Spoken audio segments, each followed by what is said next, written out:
6:15 for News of the World Today and the column about faces and places in the news, brought to you by Roma, America's largest selling wines, the 2-to-1 favorite in California. Reports from the South Pacific indicate that American sea forces have, in the past several days, found little, if any, opposition from the ships of Admiral Osami Nagano, chief of Japan's naval staff. In Germany, Hitler's ruthless SS, or Schutzstaffel, is reportedly being absorbed into the regular army, and the picked men who made it up are becoming ordinary soldiers at the front. Later, there'll be more about the SS troops, as well as a word picture of Admiral Nagano. But first, here is tonight's front page in the news. In Tunisia, the British Eighth Army has breached the Marath line at one point, while American forces pounding Marshal Rammel's army retreating from the Algerian border have taken Kasserine Pass and are pouring through in pursuit of the enemy. Axis forces are reported losing heavily in men and materiel as they withdraw, with Allied airmen carrying on constant raids overhead to add to the toll. Rammel's Africa Corps has now lost the initiative and is falling back in the direction of Gafsa. Gabes and the Marath line took heavy pounding from bombers of the British Middle East Command, while American airmen struck at Axis-held Bizerte. In Russia, Red Army ski troops fighting their way through a blizzard have penetrated Nazi defenses south of Orel. West of Kharkov, the Soviet drive is continuing, while other forces in the Caucasus are whittling down enemy strength around Novorossiysk. In the Donetsk Basin, stiffened Nazi resistance has brought the Red Offensive to a standstill. In Europe, American and British airmen return to Wilhelmshaven again today to dump cargoes of destruction on the U-boat base there. 7 bombers were lost in the operations, which left docks blazing. Bombers from Egypt dumped explosives on Naples and Crotone on the Italian coast last night without losing a single raider. The Danish radio is again off the air tonight, suggesting that the RAF may be back over Germany once again this evening. In the Pacific, bombers and fighters of the United States bombed Japanese positions on Kiska in the Aleutians and carried out 2 raids in the Solomons. In China, heavy losses to both Chinese and Japanese forces are reported in the fighting in central Hubei province.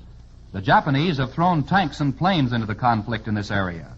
In northern Gyeongsi province, the Japanese are retreating under a fierce Chinese counterattack. In just a moment, our feature column, Faces and Places in the News. But first, a message from the Roma Wine Company. There's one wine that consistently outsells all the rest year after year. It's Roma, R-O-M-A, Roma California wine. You'll realize why Roma is America's largest selling wine the moment you taste it. For you'll notice a rich, mellow flavor that makes Roma wines outstanding for quality. Yet you'll be astounded that you can buy such smooth, satisfying goodness for so little money. Just compare any Roma wine with any other brand in its price class, and you'll see how much you benefit when you buy the product of America's largest winery. You'll see how half a century of experience in making fine wines, plus the scientific resources of Roma's great modern winery, bring you dependable, delicious wines at a price you can well afford. So next time, buy for value. Insist on Roma wines.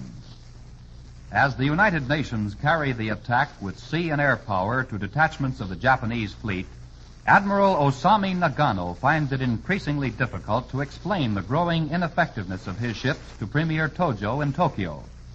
Our columnist tells us more about Admiral Nagano. All the world is a stage, and in the dramatic tragedy of war, there are many men writing plots, directing performers, shifting scenery. Charged with the task of guiding the movements of Hirohito's little waterborne puppets and protecting the Emperor's ill-gotten scenery and props in the South Pacific Theater is Admiral Osami Nagano, Chief of Japan's naval staff, rated by those in the know with the best of men of the sea. 62-year-old Nagano, with the characteristic secrecy of his race, plots the movements of an unknown number of ships directs the actions of countless sons of Nippon, well equipped with much knowledge about the United States he is fighting. At the age of 32, when he was a language officer in this country, he studied at Harvard and the War College. In 1920, he was appointed by his government as naval attaché in Washington, and was all smiles and diplomacy at the Washington Conference, during which the 5-5-3 sea power ratio was invented. 10 years later, at the Geneva Conference, Japan's delegate was Osame Nagano. It was there that the true feelings behind the toothy grins began to show themselves. For at this conference, he suggested that the countries involved abolish aircraft carriers and long-range submarines and limit construction of other large ships, a proposal that would have given Japan the free rein she wanted in the Western Pacific area without fear of trans-Pacific intervention. This suggestion was, of course, rejected by the other members of the meeting, but Nagano was not to be forgotten. In the London Conference of 1935, he accomplished the mission on which he hinted his life depended and blasted the 5-5-3 ratio into small and irreplaceable particles. Barrel-like Osame Nagano, large in comparison to the average little man on the island of the rising sun, is a bluff, hearty sailor whose credo in naval operations is attack.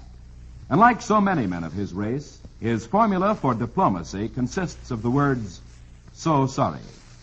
In 1937, when the United States gunboat Panay was sunk, his remorse was overwhelming and overdone. With great crocodile tears rolling from his eyes, Nagano apologized, "I am merely an ignorant sailor, but I want you to know that I am speaking from the depths of my heart. I am positive it was an accident."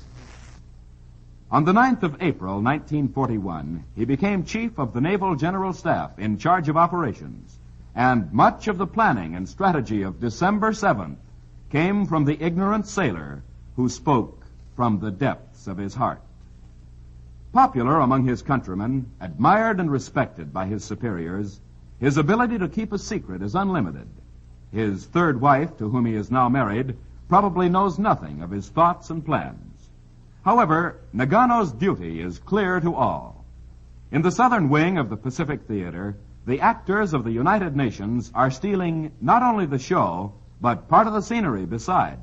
And the task of strengthening the props that anchor the set to Tokyo falls partly on the shoulders of Admiral Osame Nagano. But the job is daily growing greater for the men of the rising sun, and in the future, the audience will witness the crash of the scenery about the ears of the Japanese and see the curtain fall for all time on the unholy drama of war.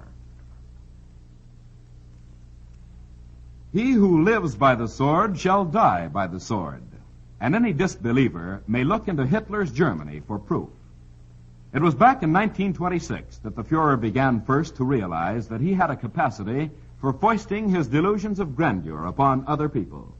Already he had organized the stormtroopers, a motley mob of rabble who decked themselves out in brown shirts and used mobster tactics to break up peaceful meetings that opposed the aims of the Nazis, and to browbeat other meetings into properly acclaiming the Fuhrer when he appeared to enlighten German audiences on the benefits of barbarianism.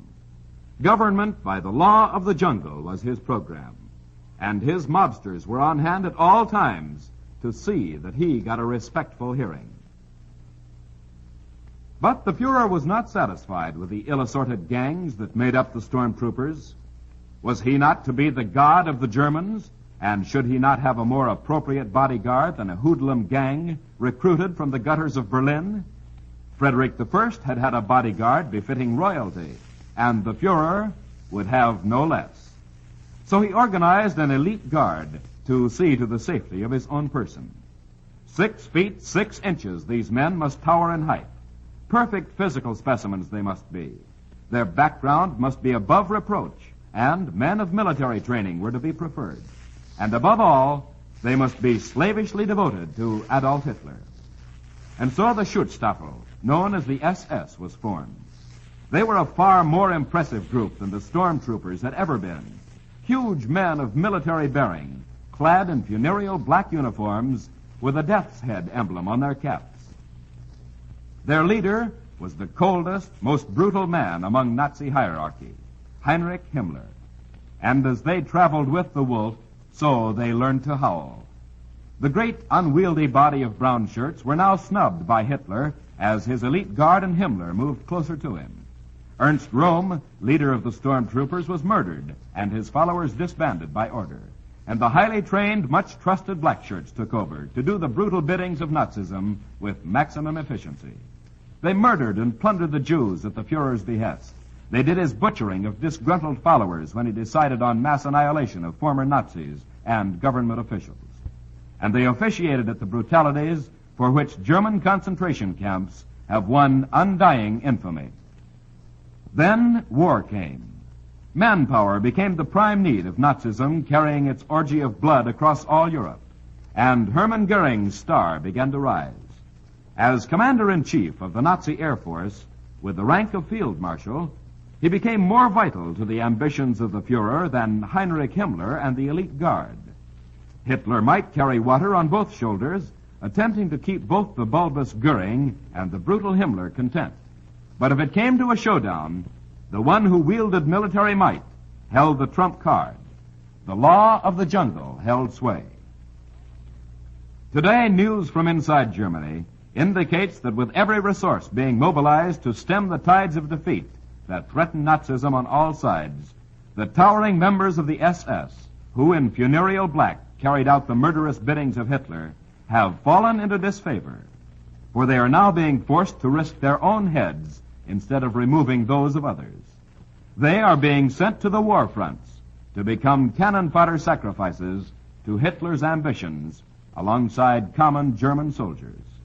And so the Schutzstaffel, the elite guard of Hitler who lived handsomely by the sword, now go to the battlefronts of Nazism to finish the parable and die by the weapon they once wielded so ruthlessly against defenseless opponents. We will have more news in just a moment. How do you pick the wine you like? By its flavor, of course.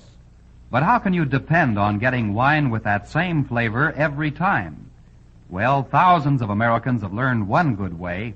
They insist on Roma, R-O-M-A, because Roma wines are so dependably true to type.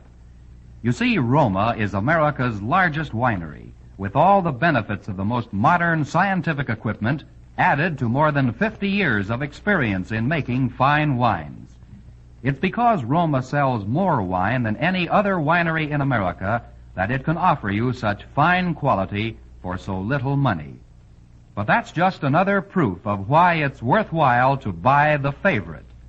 So next time, ask for Roma, and you'll be sure of a wine you and your guests will enjoy. Now, here is the news. Bulletin, Melbourne. Bombers under General Douglas MacArthur's command are at it again. The latest Allied communique says that a Jap merchant vessel has been bombed and damaged off the coast of New Guinea. London. Prime Minister Winston Churchill is still confined to number 10 Downing Street, but has won his battle against pneumonia. His condition is showing steady improvement. Washington. President Roosevelt is still taking time out from official duties to recover from an intestinal ailment. Pune, India. Mohandas K. Gandhi, now in the 17th day of his fast, is very weak, but doctors expect him to live out the 21 days. Washington. Manpower Chief Paul V. McNutt told a Senate committee today that the war production program and the armed forces would demand mobilization of 62.5 million persons by the end of this year, nearly half of the entire American population. Now we'll say good evening for your host, the Roma Wine Company, Fresno, California, your reporter and your columnist. We'll return Monday and every evening, Monday through Friday at 6:15, with news and a column about faces and places in the news. And remember, to appreciate America's finest wine, don't drink it. Sip it. But before you buy wine, buy war bonds. This is Don Lee Mutual.